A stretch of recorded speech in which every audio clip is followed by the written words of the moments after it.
विधानसभा जो कानपुर देहात में है, यहाँ मौजूद हूँ।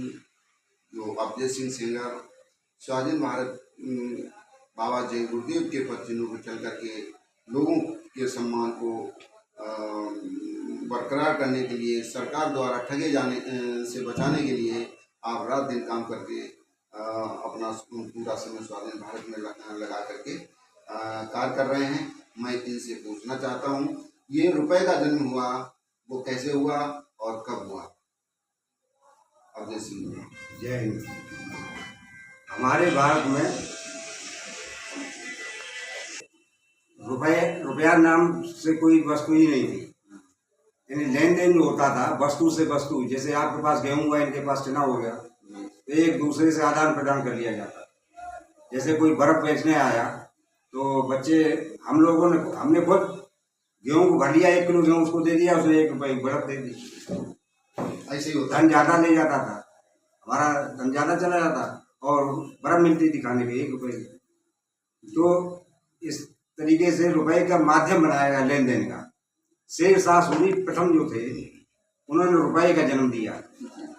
रुपया यानी पहले कई धातुएं इकट्ठी की गई, उनको जमीन में गाड़ा गया। लोहा, तांबा, अल्मोनियम और चांदी, सोना, कई वर्ष बाद उनकी खुदाई की गई तो सोना अपनी जगह पर खरा निकला, जितना गाड़ा गया तो उतना ही निकला। चांदी कुछ कम हुई और धातुएं तो काफी कम हो गई। तो स्टैंडर्ड बनाया गया सोने का, गोल्ड का। रुपया चांदी का था, लेकिन जो उसमें मानक स्टैंडर्ड जो था गोल्ड, सोना स्टैंडर्ड बनाया गया। अब इसका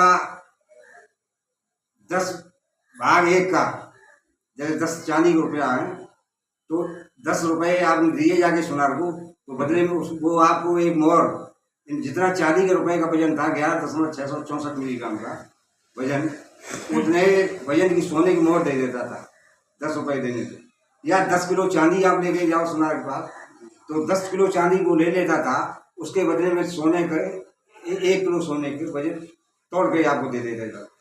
10 किलो चांदी रखने के लिए जगह ज्यादा चाहिए थी, 1 किलो सोने और 1 किलो कम चाहिए होती थी, सोने में कम जगह रखनी पड़ती थी। ये स्टैंडर्ड बना दिया गया। आज भी वो स्टैंडर्ड चला आ रहा है। 1882 में इन्होंने क्या किया, पहले टेंडर दिया गया सुनारों को, गांव में ढलाई होती थी सिक्के की, उसमें लिखावट में तो फर्क रहता था।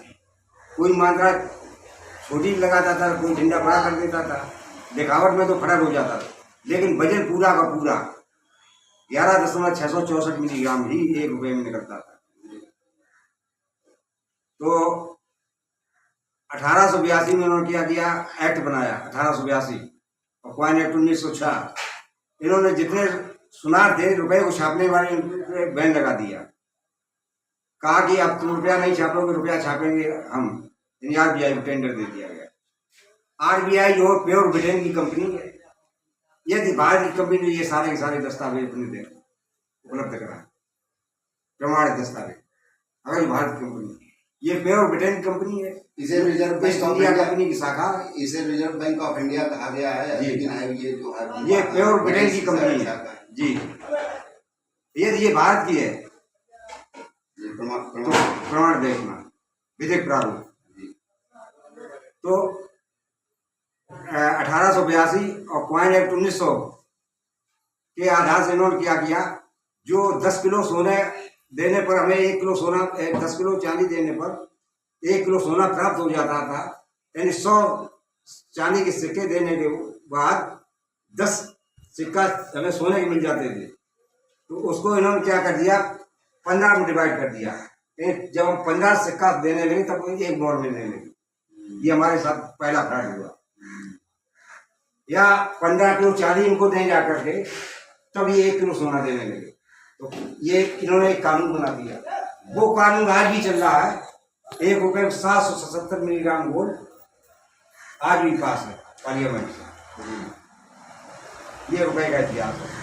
अच्छा, ये रुपए का इतिहास है। ये जो बता रहे हैं कि इन्होंने 1906 का जो प्रावधान था, इसके बाद इन्होंने 2011 में कुछ संशोधन किया है, इसके बारे में क्या कहना चाहेंगे?